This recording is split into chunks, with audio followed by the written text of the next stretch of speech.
सभी प्यारे भाई बहनों को जय मसीह की। आप सभी का लगन मिनिस्ट्री यूट्यूब चैनल पर स्वागत है। आज की कहानी पर जाने से पहले आप सबसे निवेदन है कि आप चैनल को लाइक, सब्सक्राइब और शेयर कीजिए ताकि आगे आने वाली सभी वीडियो का नोटिफिकेशन आपको समय पर मिलता रहे और मसीह का सुसमाचार ज्यादा से ज्यादा फैले। हालेलुया।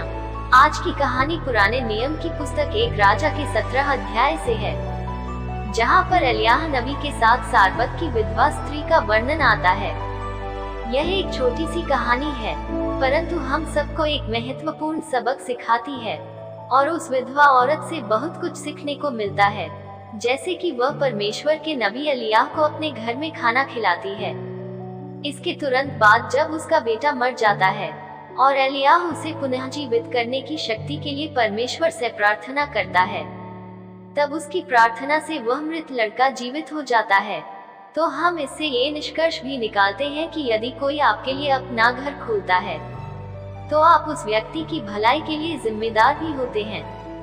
कहानी के अनुसार एक राजा 17 अध्याय के 1 वचन में लिखा है, और तिशबी एलियाह जो गिलाद के परदेसियों में से था, उसने अहाब से कहा, इस्राएल का परमेश्वर यहोवा जिसके सम्मुख में उपस्थित रहता हूँ, उसके जीवन की शपथ, इन वर्षों में मेरे बिना कहे न तो मैन बरसेगा और न ओस पड़ेगी। एलियाह ने बारिश क्यों रोकी और ऐसा कैसे हुआ कि उसे सारपत में उस स्त्री के घर जाने का आदेश दिया गया? बाइबल में एलियाह के समय पर इजराइल पर राजा अहाब राज्य कर रहा था, जिसकी पत्नी का नाम इजेबल था। एलियाह और अहाब तब मिले थे जब वे बेतल वासी हील को सांत्वना देने आए थे, जो शोक में डूबा हुआ था। हील ने यरीहो नगर के दरवाजों पुनर्निर्माण किया था, जिसने यहोशू के वचन को तोड़ दिया था, और परिणाम श्राप के कारण उसे अपने पुत्रों की जान गंवानी पड़ी। उसने इसकी नींव अपने पहलौए अबीराम की कीमत पर रखी और अपने सबसे छोटे सेगुब की कीमत पर इसके द्वार बनाए। उसके दोनों बेटे मर गए थे। शोक मनाने वाले के घर में उनकी सभा में अहाब ने एलियाह से पूछा, यहोशू का श्राप पूरा हुआ, परंतु मूसा का श्राप पूरा नहीं हुआ। मूसा ने कहा था, सावधान रहो कि तुम दूसरे देवताओं की सेवा करने के लिए बहकाए न जाओ, क्योंकि यहोवा का क्रोध तुम पर भड़केगा और वह आकाश को बंद कर देगा और वर्षा न होगी। लेकिन मेरे राज्य में तो लगातार वर्षा हो रही है।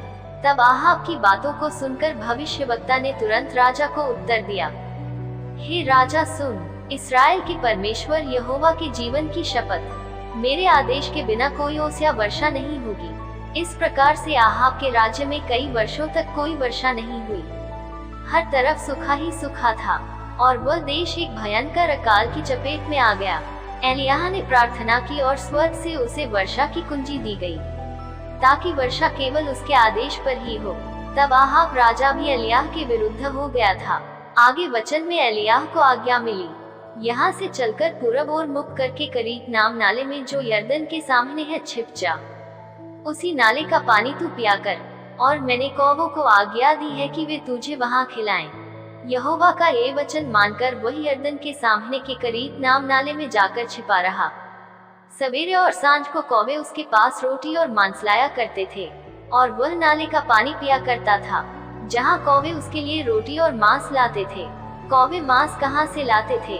कौवे राजा के कसाई खाने से उसके लिए खाना लाते थे, क्योंकि राजा की रसोई में प्रचुर मात्रा में खाना था। जब परमेश्वर ने देखा कि लोग कष्ट में हैं, परंतु एलियाह इससे अनजान है, कुछ दिनों के बाद उस देश में वर्षा न होने के कारण नाला सूख गया। तब यहोवा का यह वचन उसके पास पहुंचा कि चलकर सीदोन के सारपत नगर में जाकर वहीं रह। सुन, मैंने वहाँ की एक विधवा को तेरे खिलाने की आज्ञा दी है। परमेश्वर के कहे अनुसार एलियाह सारपत की विधवा स्त्री के पास चला गया। एलियाह को विधवा के घर में भेजने का मतलब उसे दुनिया में व्याप्त पीड़ा के करीब लाना था और उसे उस भूख और अभाव से परिचित कराना था, क्योंकि अकाल के समय महिलाएं और बच्चे पीड़ित थे। एलियाह को सीदोन जाने की आज्ञा दी गई है, जहां उसे एक विधवा द्वारा भोजन दिया जाएगा। जैसा वचन में लिखा है, मैं जवान था और अब बूढ़ा हो गया हूँ, परंतु मैंने कभी किसी धर्मी मनुष्य को त्यागा हुआ या उसके बच्चों को रोटी ढूंढते नहीं देखा। परमेश्वर अकाल के समय धर्मियों या उनके बच्चों को नहीं छोड़ते हैं। और यदि दुनिया में सूखा पड़ता है तो वह उनके लिए भोजन की व्यवस्था करते हैं। यह हम एलियाह से सीखते हैं कि जिसे परमेश्वर ने कहा था, मैंने तुम्हें खिलाने के लिए वहाँ एक विधवा को नियुक्त किया है। एलियाह को दूसरे लोगों पर निर्भर रहना पसंद नहीं था।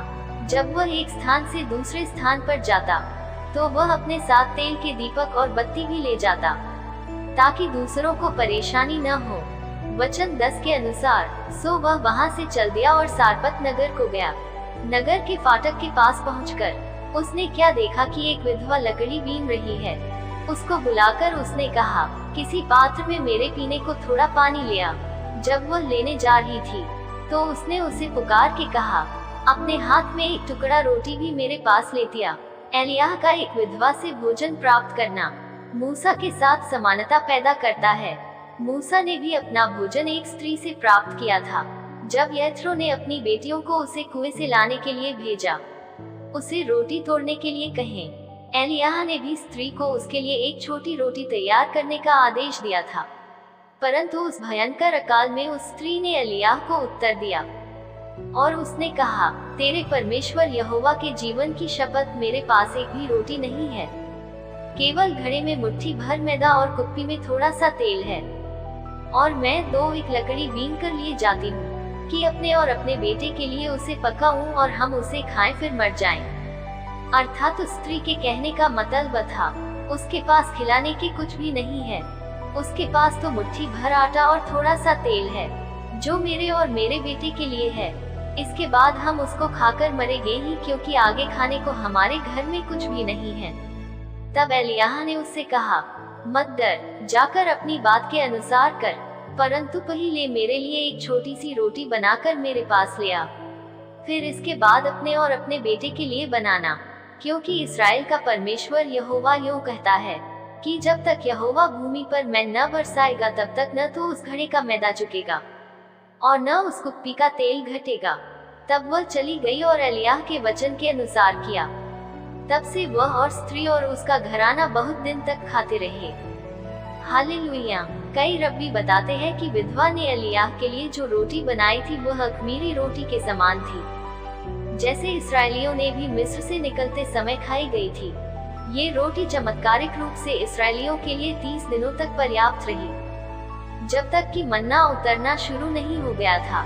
हम स्पष्ट रूप से समझते हैं कि विधवा के साथ रहने के दौरान एलियाह द्वारा खाया गया भोजन चमत्कारी था, क्योंकि पूरी भूमि गंभीर सूखे से पीड़ित थी। विधवा के घर में रहते हुए एलियाह आटे के घड़े और तेल के घड़े का चमत्कार करता है। ये परमेश्वर का आशीर्वाद था कि उस स्त्री के पास एक चम्मच पिसा हुआ आटा और जग में थोड़ा सा तेल था। परंतु वे समाप्त नहीं हुए और उसके घराने के सभी लोग बहुत दिनों तक खाते रहे। इन बातों के बाद उस स्त्री का बेटा, जो घर की स्वामिनी थी, रोगी हुआ और उसका रोग यहाँ तक बढ़ा कि उसका सांस लेना बंद हो गया। तब वह स्त्री एलियाह से कहने लगी, हे परमेश्वर के जन, मेरा तुझसे क्या काम? क्या तू इसलिए मेरे यहाँ आया है कि मेरे बेटे की मृत्यु का कारण हो और मेरे पाप का स्मरण दिलाए? उस स्त्री का बेटा बीमारी के कारण मर जाता है। तब वह स्त्री एलियाह से कहती है कि तुम यहाँ क्यों आए हो और यहाँ आकर मेरे पापों को याद कराते हो, और तुम ही मेरे बेटे की मृत्यु का कारण हो। अर्थात उसके कहने का मतलब था, जब तक तुम यहाँ नहीं आए, मेरे कार्यों को यहाँ के लोगों की तुलना की और मुझे अच्छा समझा जाता था, और अब जो तुम धर्मी हो मेरे पास आए, तो परमेश्वर ने मेरे कार्यों को तुम्हारे कार्यों से तौला, और इसलिए तुमने मेरे पापों को याद कराया, और जिस कारण मेरा बेटा मर गया।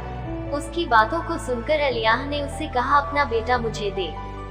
तब वह उसे अपनी गोद से लेकर उस अटारी पर ले गया जहाँ वह स्वयं रहता था और अपनी खाट पर लिटा दिया। तब उसने यहोवा को पुकार कर कहा, हे मेरे परमेश्वर यहोवा, क्या तू इस विधवा का बेटा मार डालकर जिसके यहाँ मैं टिका हूँ, इस पर भी विपत्ति ले आया है? तब वह बालक पर 3 बार पसर गया और यहोवा को पुकार कर कहा, हे मेरे परमेश्वर यहोवा, इस बालक का प्राण इसमें फिर डाल दे। एलियाह की यह बात यहोवा ने सुन ली और बालक का प्राण उसमें फिर आ गया और वह जी उठा। तब एलियाह बालक को अटारी पर से नीचे घर में ले गया और एलियाह ने ये कहकर उसकी माता के हाथ में सौंप दिया कि देख तेरा बेटा जीवित है। स्त्री ने एलियाह से कहा, अब मुझे निश्चय हो गया है कि तू परमेश्वर का जन है और यहोवा का जो वचन तेरे मुंह से निकलता है वह सच होता है।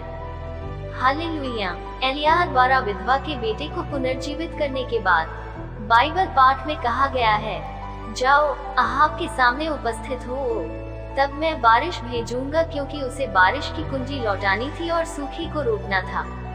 विधवा के बेटे के पुनरुत्थान और सूखे को रोकने के लिए परमेश्वर का आदेश उनके बीच एक संबंध बनाती है। प्रभु यीशु ने नए नियम में इस स्त्री के विश्वास का जिक्र करते हुए कहा, और मैं तुमसे सच कहता हूँ कि एलियाह के दिनों में जब 3.5 वर्ष तक आकाश बंद रहा, यहाँ तक कि सारे देश में बड़ा अकाल पड़ा, तो इस्राएल में बहुत सी विधवाएं थीं। पर एलियाह उनमें से किसी के पास नहीं भेजा गया, केवल सैदा के सारपत में एक विधवा के पास। परमेश्वर उन लोगों के लिए कुछ भी नहीं कर सकता है जो अविश्वासी हैं, जो उनकी आवश्यकता को महसूस नहीं करते हैं। परमेश्वर के सामने हमारा खड़ा होना तय है, हमारे पास ज्योति की मात्रा से नहीं बल्कि इस ज्योति के उपयोग से। परमेश्वर ने उनकी जाति की परवाह किए बिना उनको आशीष दी। हालेलुया। विधवा की इस कहानी में हम विश्वास के चमत्कार के फल को सीखते हैं, क्योंकि उस विधवा को अनुरोध के विश्वास की परीक्षा थी। परमेश्वर ने विधवा को ये स्पष्ट कर दिया कि अगर उसने नबी को दिया तो वह उससे कहीं ज्यादा वापस पाएगी जितना उसने दिया था। और विधवा की परीक्षा हुई और बड़े पैमाने पर प्रतिफल पाया, क्योंकि उसने कई दिनों के लिए परमेश्वर के वादे पर विश्वास किया था। जब देने के लिए बुलाहट हुई तो उसके पास अपने और बेटे के लिए केवल एक आखिरी भोजन बचा था, लेकिन जब उसने दिया तो वह कई दिनों तक अपने और अपने घराने और नबी के लिए पर्याप्त रहा। जब इस्राएल बाल की पूजा के लिए परमेश्वर से दूर हो रहा था, तो बाल देश की एक स्त्री इस्राएल के परमेश्वर में अपने विश्वास का प्रदर्शन कर रही थी। बाल पर भरोसा करने वाले हजारों लोग भूखे मर रहे थे, लेकिन उसने अपने विश्वास के कारण जीवन और आशीष पाए। परमेश्वर सभी आशीष का स्रोत है। जो लोग उस पर भरोसा करना सीखते हैं, वे इस जीवन में भी खुशी और आशीषों को प्राप्त करेंगे। धन्यवाद। आप इस कहानी से आशीषित है। सबको जय मसीह।